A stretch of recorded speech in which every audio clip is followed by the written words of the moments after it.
Welcome back to Profiles. I'm your host, Paulette Payne. My next guest is multi-platinum, 13-time Grammy-nominated recording artist, producer, community advocate, and now he can add author to his list of accomplishments. Today's artist spotlight is none other than Musiq Soulchild, and he is here to talk about his new book, 143, Love According to Music. Welcome to the studio, Musiq. Thank you. Thanks for having me. It's awesome to be here. Thank you so much. Wonderful. Well, we're excited about your new book, 143.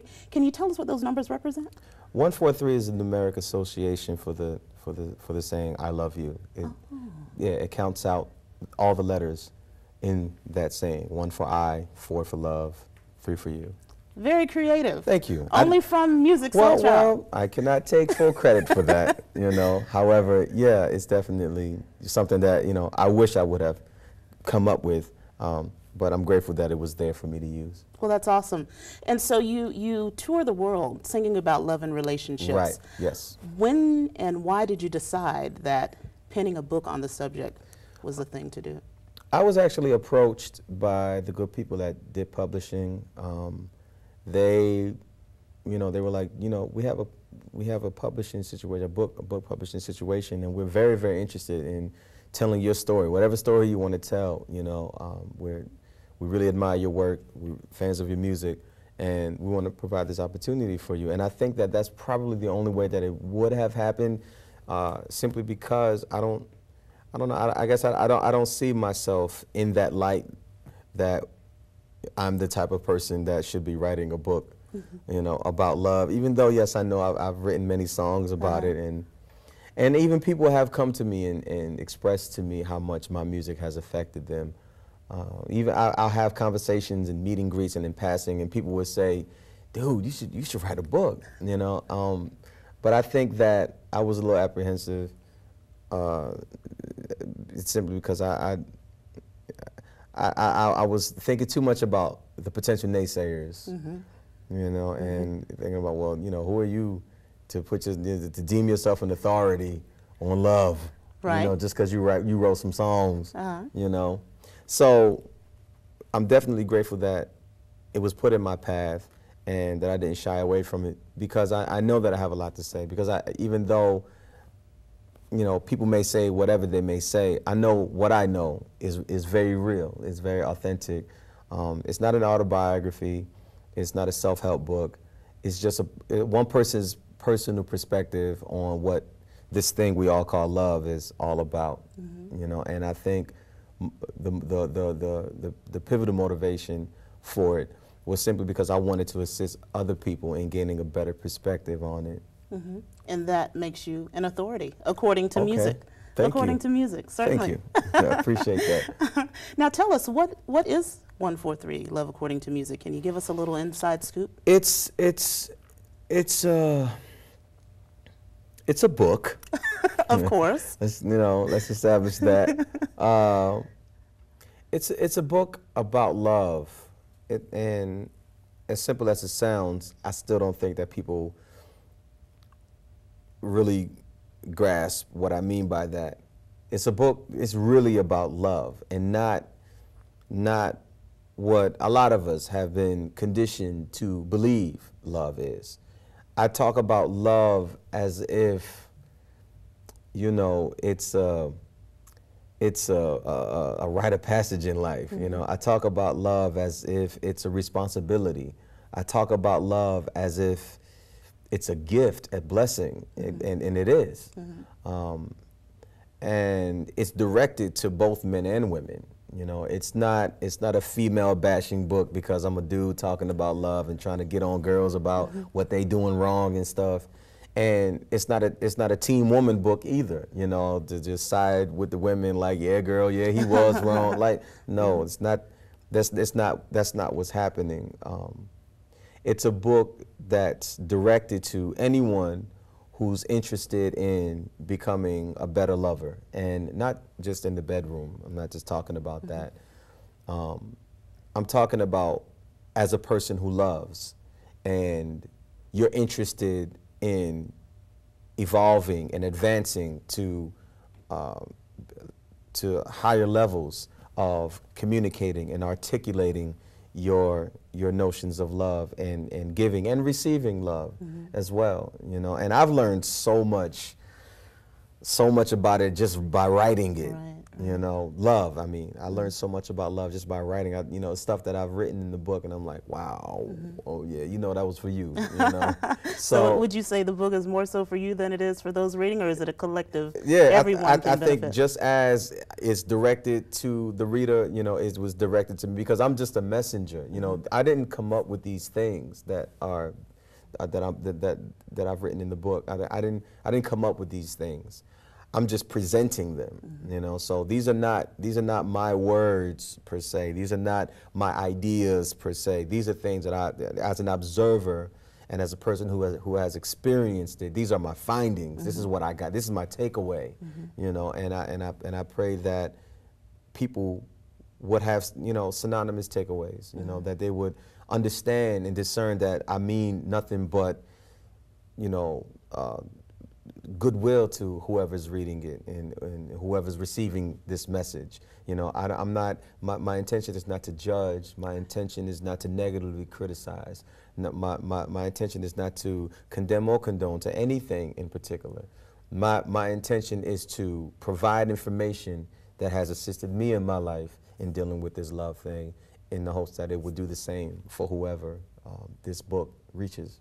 Well, one thing's for certain, it's reached me while I was reading it. I felt like you were talking to Paulette. Yeah, I really did. I really did. That is exactly, you know, that was the plan. Yeah, and it felt like you were there sitting, talking with me about this. Think of me as your personal Jiminy Cricket. Well, if that's the case, maybe I should sit on the sofa and you should sit in this chair. Okay. No. Let's respect the roles. Come on now. So yeah, certainly, I think that accomplishment of you reaching the reader where they are in love, and where they aspire to be in love, has been accomplished here. Right. Yeah. Now, I'm sure the ladies that are watching want to know, what is your definition of love? You know, and we hear it in your songs, but you know, as they say, we'd like to hear it from the horse's mouth. And so. Well, first of all, I am not a horse. I am a man. The man's mouth. No, I don't know. If you get the book, love is just an all-encompassing thing. It's so huge. This book hasn't even scratched a fraction of the surface. You know, it hasn't even. It's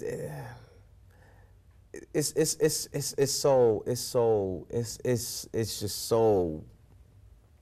You know, and when it comes to describing love and articulating love, a lot of it is contingent on who you're talking to. Sure.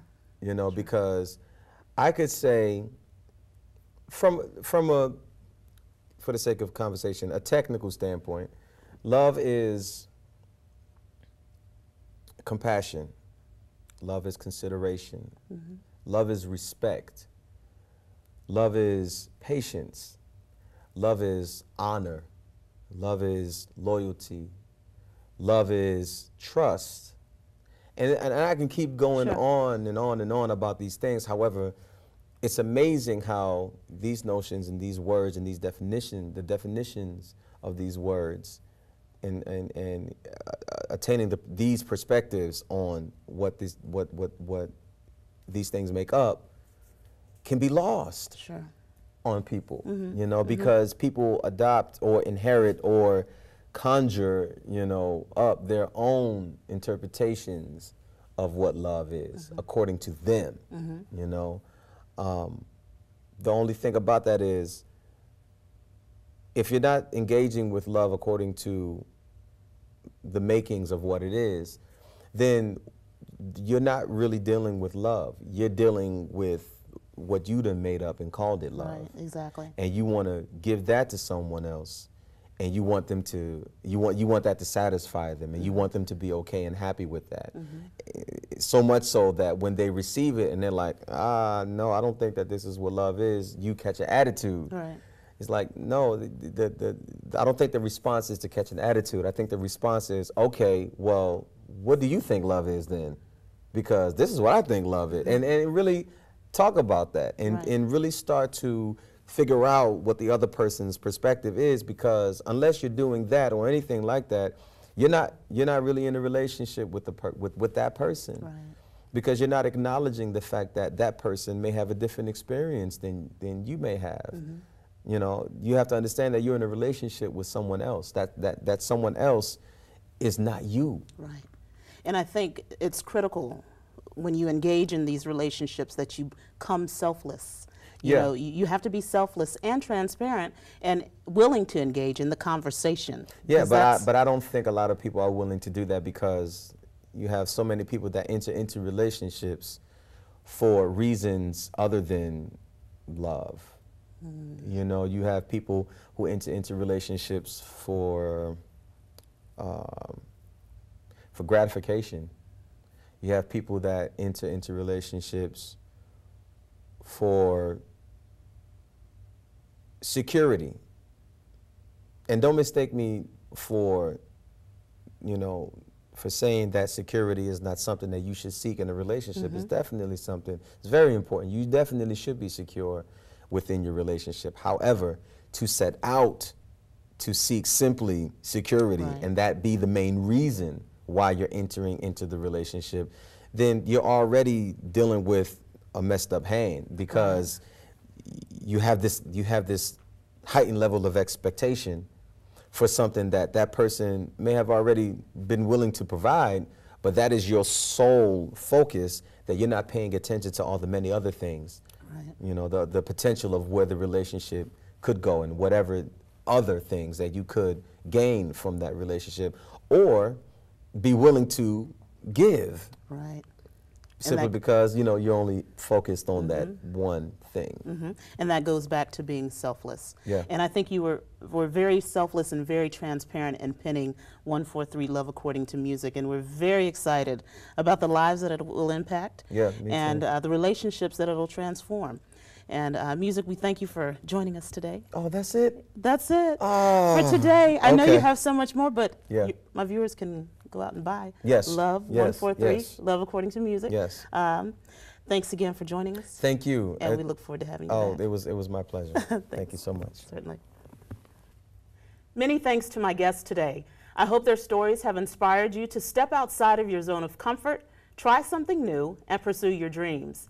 If you or someone you know has taken the professional path less traveled, like today's guest, Mr. Malik Wilder, or you are an artist who'd like to be considered for Artist Spotlight, please send your request to profiles.cautv@gmail.com. Thank you so much for joining us today, and we'll see you next time on Profiles.